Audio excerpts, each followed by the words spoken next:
télé, radio et digital. Good Morning Business.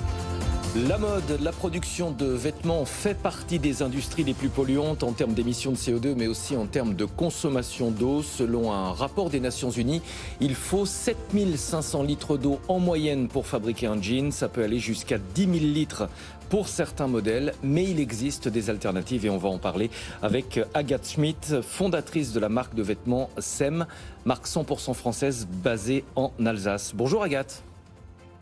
Bonjour. Merci d'être en ligne avec nous. Vous avez lancé la production d'un jean 100% français.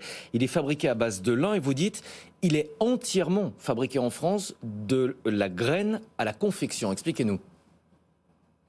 Oui, on a créé on parle du jean vraiment 100% made in France puisqu'il est fabriqué en France de la graine à sa confection en incluant une étape qui n'existait pas en France jusqu'à présent depuis plus de 20 ans, qui est la filature.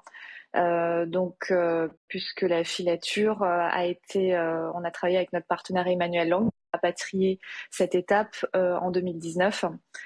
Grâce à l'aide de diverses entreprises locales aussi dans la région. Quand est-ce que ce jean sera disponible à la vente et surtout à quel prix il sera commercialisé ? Ce jean, on a réalisé une campagne Ulule qui s'est terminée il y a peu de temps, donc le jean était disponible en précommande à travers cette campagne. Maintenant, il est toujours disponible, mais au tarif public qui est de 195 €. Alors paradoxalement, produire en France avec des circuits relativement courts, ça coûte plus cher que de fabriquer des vêtements à l'autre bout du monde. Ça veut dire quoi ? Que c'est réservé à une certaine catégorie de consommateurs ? Non, je pense qu'il s'agit de faire aussi des choix. Nous, on a fait le choix de fabriquer des vêtements qu'on dit des vêtements du quotidien, ceux qu'on sait qu'on va porter plusieurs fois et qui vont durer toute une vie, on l'espère. Je pense qu'à partir du moment où on sait qu'on va porter un vêtement régulièrement et qu'on le souhaite durable dans le temps, il y a un moment donné, il faut également mettre le prix pour la qualité. Malheureusement, encore en France, si on souhaite produire tout de A à Z, ça a un prix. Le fait qu'il soit fabriqué en lin, est-ce que ça le rend plus durable, plus solide ? Bien sûr, puisque le lin, c'est une des fibres les plus écologiques au monde. C'est la fibre qui peut le plus facilement remplacer le coton. Ça le rend non seulement plus durable, mais aussi plus écologique.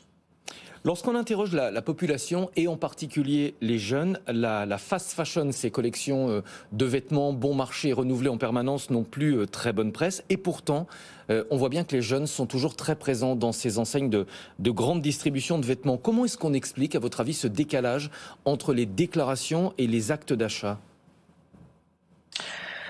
Je pense qu'au niveau des jeunes, pour reparler quand même des tendances au niveau des jeunes, il y a quand même beaucoup de jeunes qui s'intéressent de plus en plus et qui se soucient de la planète et qui s'intéressent à l'écologie. Donc, ils n'ont pas forcément le pouvoir d'achat, mais il y a de nombreuses études qui ont montré justement que, particulièrement chez les jeunes d'aujourd'hui, ils avaient un intérêt qui était beaucoup plus accru sur la mode responsable. Ils étaient en recherche de nouvelles marques. Et je pense que la problématique actuelle, c'est qu'il y a beaucoup de marques qui sont responsables, mais qui n'ont pas forcément les moyens de se faire connaître. Et donc, du coup, les jeunes, oui, peut-être qu'ils se tournent vers la fast fashion déjà pour une problématique de prix, mais aussi parce que j'entends beaucoup dire le fait que des vêtements un peu sympas à mode, quand on parle de fast fashion, on parle de vêtements aussi tendance, qu'il est difficile de trouver ça dans la mode responsable. Pensez qu'il faut taxer l'importation de ces vêtements bon marché fabriqués à l'autre bout de la planète ?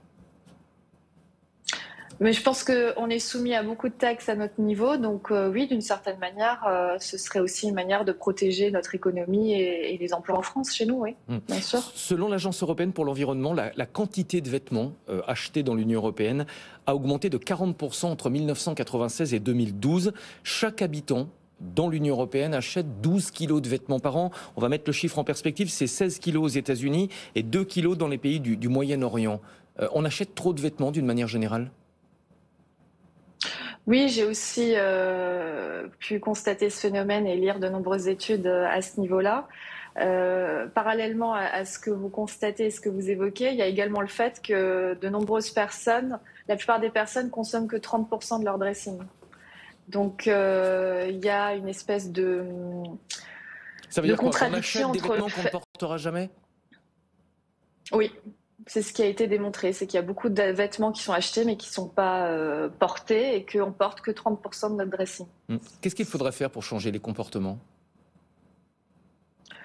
Je pense qu'il faut informer déjà. Il y a on parle de plus en plus des coulisses de la mode, qui est une des industries les plus polluantes au monde.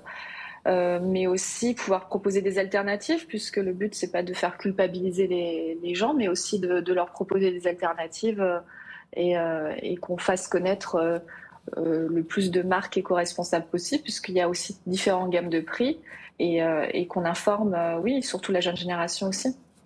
Un dernier mot sur votre production. On a parlé de votre jean fabriqué à base de lin 100% français. Vous avez prévu de lancer d'autres vêtements fabriqués intégralement en France? Oui, quand je vous parlais du fait que les personnes ne consomment que 30% de leur dressing, mais c'est ce qu'on souhaite créer à travers la marque SEM, c'est proposer des vêtements du quotidien, durables dans le temps, des intemporels, qui vont être entre guillemets à la mode autant maintenant que plus tard, à travers une production 100% française, du tissage à la confection. Merci beaucoup Agathe Schmidt d'avoir été en duplex avec nous ce matin. Je rappelle donc votre marque SEM, vêtements fabriqués en France, marque implantée en Alsace.